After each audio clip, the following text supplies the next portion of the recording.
সুপ্রিয় চাকরি প্রত্যাশী ভাই বোনেরা, আসসালামু আলাইকুম। আপনারা কেমন আছেন? আজকে আপনাদের খুবই গুরুত্বপূর্ণ একটা তথ্য দেব, তা হচ্ছে খাদ্য অধিদপ্তর পরীক্ষা নেওয়ার জন্য যে টেন্ডার দিয়েছে সেখানে এমসিকিউ এবং লিখিত দুই ধরনের খাতার কথাই বলা হয়েছে। যে সকল পোস্টে আবেদন বেশি পড়েছে সেগুলোতে প্রথমে এমসিকিউ, পরবর্তীতে লিখিত হবে। কম্পিউটার অপারেটর বা এই জাতীয় কম্পিউটার রিলেটেড যে সকল পদ রয়েছে সেগুলোতে প্রথমে লিখিত হওয়ার সম্ভাবনা কিছুটা বেশি রয়েছে। খাদ্য অধিদপ্তর নিয়োগ প্রস্তুতির ব্যাখ্যা সহ প্রশ্ন সমাধানে আপনাকে স্বাগতম। আজকের আলোচনায় বাংলা ভাষা রীতি। তো আসুন আগে বাংলা ভাষা রীতি সম্পর্কে বিস্তারিত জেনে নিই, তারপরে আমরা প্রশ্ন সমাধান করব ইনশাল্লাহ। প্রথমে আসি বাংলা ভাষা রীতি। বাংলা ভাষা রীতি হচ্ছে দুই প্রকার। 1 নম্বর কথ্য ভাষা রীতি, 2 নম্বর লিখ্য ভাষা রীতি। কথ্য ভাষা রীতি আবার দুই প্রকার। 1 নম্বর আদর্শ কথ্য রীতি, 2 নম্বর আঞ্চলিক কথ্য রীতি। লিখ্য ভাষা রীতি 3 প্রকার। 1 নম্বর প্রমিত রীতি, 2 নম্বর সাধু রীতি, 3 নম্বর কাব্য রীতি। এখন এই সাধু রীতি এবং চলতি রীতির মধ্যে পার্থক্য দেখব। সাধু রীতি ও চলতি রীতির পার্থক্য হচ্ছে সাধু রীতি ব্যাকরণের নিয়ম মেনে চলে আর চলতি রীতি ব্যাকরণের নিয়ম মেনে চলে না। সাধু রীতির পদবিন্যাস সুনিয়ন্ত্রিত ও সুনির্দিষ্ট, কিন্তু এই রীতির পদবিন্যাস সুনিয়ন্ত্রিত ও সুনির্দিষ্ট নয়। সাধু ভাষা সাহিত্য গাম্ভীর্য ও অভিজাত্য প্রকাশ পায়, এই রীতিতে সাহিত্যের গাম্ভীর্য ও অভিজাত্য প্রকাশ পায় না। সাধু রীতি গরু গম্ভীর ও তৎসম শব্দবহুল, কিন্তু চলতি রীতি তদ্ভব শব্দবহুল। এটি নাটকের সংলাপ এবং বক্তৃতায় অনুপযোগী, কিন্তু এই সাধু রীতি চলতি রীতি হচ্ছে নাটকের সংলাপ এবং বক্তৃতায় উপযোগী। সাধু রীতিতে অব্যয়পদ দীর্ঘরূপ হয়, চলতি রীতিতে অব্যয়পদ অভিন্ন রূপে ব্যবহৃত হয়।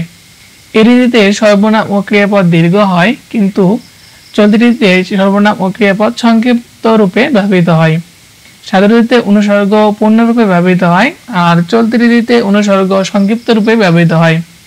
এই রীতিতে সন্ধিও সমাসবদ্ধ পদ বেশি থাকে আর চলতি রীতিতে সন্ধিও সমাসবদ্ধ পদ ভেঙে ব্যবহার করা হয়। সাধু রীতি সাধারণত কৃত্রিম এবং চলতি রীতি সাধারণত কৃত্রিমতা বর্জিত।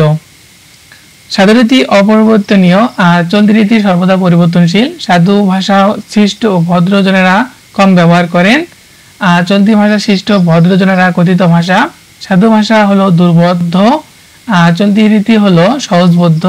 সাধু ভাষা মার্জিত এবং চলতি ভাষা চাটুল, জীবন্ত ও লোকালয়। এখন আসুন বিভিন্ন সালে আসা গুরুত্বপূর্ণ প্রশ্ন নিয়ে আলোচনা করি। তো 1 নম্বর, কোনটি চলতি ভাষার নিজস্ব বিশেষ বৈশিষ্ট্য? শব্দের বহুলতা। চলতি রীতিতে সর্বনাম ক্রিয়া কেমন হয়? সংক্ষিপ্ত হয়। সাধু ও চলতি রীতির শব্দ একই বাক্যে ব্যবহার করলে তাকে গুরুচণ্ডালী দোষ বলে। সাধু ও চলতি রীতি বাংলা ভাষার কোন রূপে বিদ্যমান? লেখ্য রূপে বিদ্যমান। সাধু ভাষা পরিভাষাটি প্রথম ব্যবহার করেন রাজা রামমোহন রায়। কোনটি চলতি ভাষার বৈশিষ্ট্য? প্রমিত উচ্চারণ। কোন ভাষা রীতির পদবিন্যাস সুনিয়ন্ত্রিত ও সুনির্দিষ্ট? সাধু রীতির। ভাষার কোন রীতি পরিবর্তনশীল? চলতি রীতির। চলতি ভাষা রীতির ক্ষেত্রে কোন বৈশিষ্ট্য প্রযোজ্য? পরিবর্তনশীল। সাধু চলতি রীতিতে অভিন্ন রূপে ব্যবহৃত হয় অব্যয়। সাধু রীতিতে কোন পদটি দীর্ঘরূপ হয় না? অব্যয়।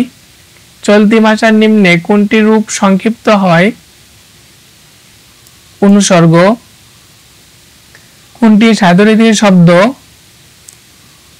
জ্যোৎস্না। জুতো শব্দটি কোন ভাষা রীতির?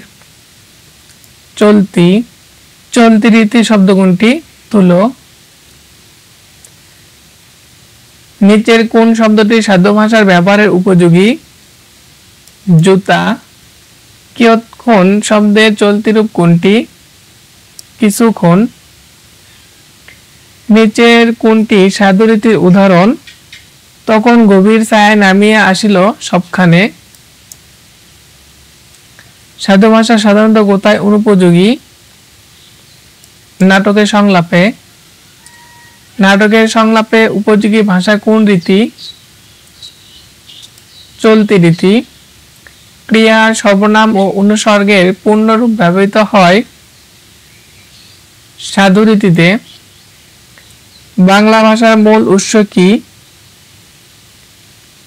বৈদিক ভাষা। বাংলা ভাষা ও সাহিত্যের মধ্যযুগের প্রথম নিদর্শন কোনটি? শ্রীকৃষ্ণ কীর্তন। ভাষার কোন রীতি তৎসম শব্দবহুল? সাধু রীতি।